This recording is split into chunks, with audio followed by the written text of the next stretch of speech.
हरे कृष्णा। राधे राधे। आप सभी का स्वागत है मेरे YouTube चैनल श्री राधा माधव रसामृत में। आज की वीडियो कार्तिक मास महात्म के अध्याय 34 की है। तो आइए कथा शुरू करते हैं, पर उससे पहले हम प्रणाम करेंगे हमारे गणपति महाराज को। कैलाशी शिव सो सुनो, करो भक्त कल्याण, सब जन द्वारे आ खड़ा, आज बचा लो प्राण। बोलो गणपति महाराज की जय। गुरु को प्रणाम करते हैं।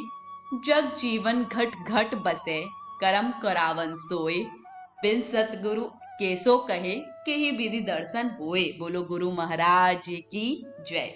कथा शुरू करते हैं। सूत जी कहते हैं कि उद्यापन करने की शक्ति ना हो तो ब्राह्मणों को भोजन कराए। यदि ब्राह्मण ना हो, गौ का पूजन करें, और गौ भी ना हो तो पीपल और वट वृक्ष का पूजन करें। तब ऋषि पूछने लगे कि महाराज, सब वृक्षों में पीपल और वट को ही श्रेष्ठ क्यों माना जाता है? वृक्ष तो सब समान ही हैं। सूत बोले कि पीपल विष्णु का रूप है, वट शिव का और पलाश ब्रह्मा रूप है, इसलिए उनका दर्शन और स्पर्श सब पापों का नाश करने वाला है।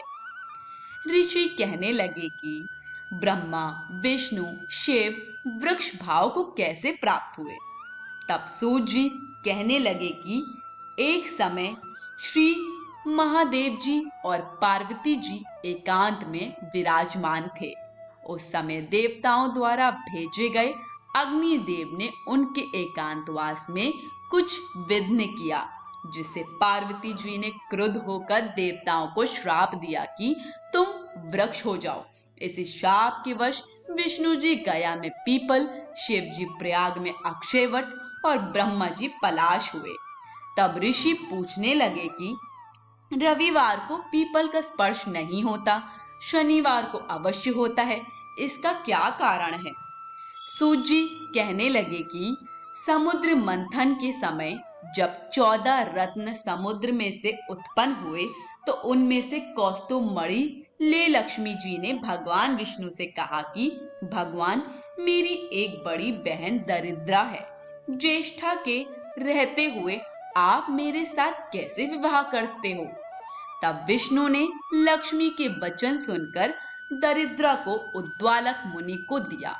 दरिद्रा का बड़ा मुख, काला रंग, लाल नेत्र, बिखरे केश थे।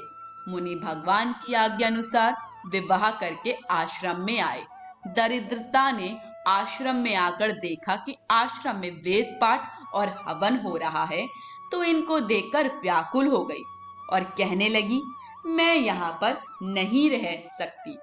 जहां पर हवन ना होता हो, वेद ध्वनि ना होती हो, अतिथि पूजन, यज्ञ, दान, तप ना होता हो, वहीं रह सकती हूँ। नीति, धर्म, प्रिय वचन, देवता और गुरु का पूजन जहां होगा वहां नहीं रहूंगी। जहां चोरी जारी होती होगी तथा सज्जन और ब्राह्मणों का अपमान एवं कठोर वचन बोलने वाले होंगे, वहां रहूंगी।